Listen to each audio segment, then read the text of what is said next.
কি বলবো বাবা তোমার, আসলে কি গল্প করলে লোকে এখন বিশ্বাস করে না বুঝছো। আমি যে কি ছিলাম তখন, তোমার বাপ এরাম ছোট গুড় গুড় করে হেঁটে বেড়ায়। সে ওই 5680 সালের কথা। ওই যে বাগাডাঙ্গি আস না, চেনো তুমি বাগাডাঙ্গি? হ্যাঁ ভাই চিনি। ওই বাগাডাঙ্গা ওর নামকরণ বলে আমার কারণে হয়েছে। কিভাবে ভাই, আপনার কারণে কিভাবে সম্ভব? সে কথা যদি আমি বলি লোকের, তা লোকে বললি বিশ্বাস করে না।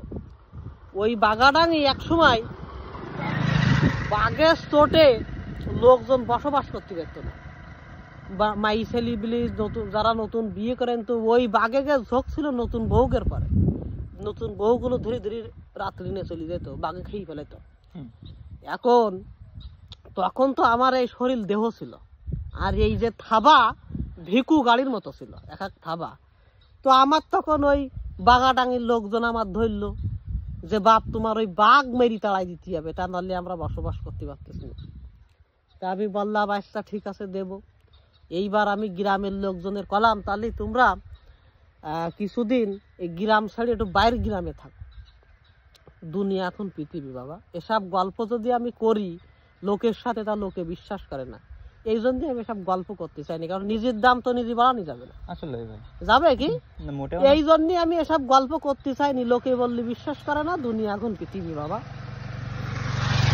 এইবার বাঘ আমার সামনে জিডা পড়তেছে, একা খাবাই 5 টাকার বাঘ ফেলে দিলাম।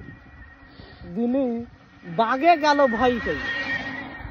5টা বাঘ যাই নদীতে যাই পলালে, ফেলার তলে যাই ডুব বেরিয়ে আসে। এখন আমি সেই পানিতে লেগে পড়লাম। বাঘ তো আমার মারতে হবে, বাঘ তো মারতে হবে।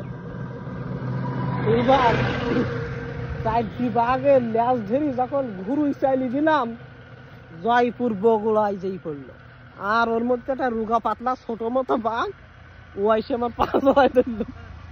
ধরলি রে বাবা, কি কব বাবা। বাঘ তখন কথা কই উঠলো, বাঘ কইলো আব্বা মাফ করে দাও আমার। এসব কথা কলি লোকে বিশ্বাস করে না, এই জন্য আমি করতে চাইনি। তারপরে ওই ছোট মতন বাঘ যখন আমার আইসি বাপকেই পা জড়াই ধরলো, তবে একটা কথা মানো কি? কি কথা ভাই? বাঘ চোদনে পড়লি বাঘ ধান খায়। তখন চোদনে যখন পড়ে গেছে, তখন আব্বাকেই ঠেলে উঠলো। এইবার আমি তখন কলাম তুই সব দল বাল ধরি সুন্দরবন চলে যেতে হবে, এই বাগাডাঙ্গি গ্রাম ছেড়ে দিতে হবে।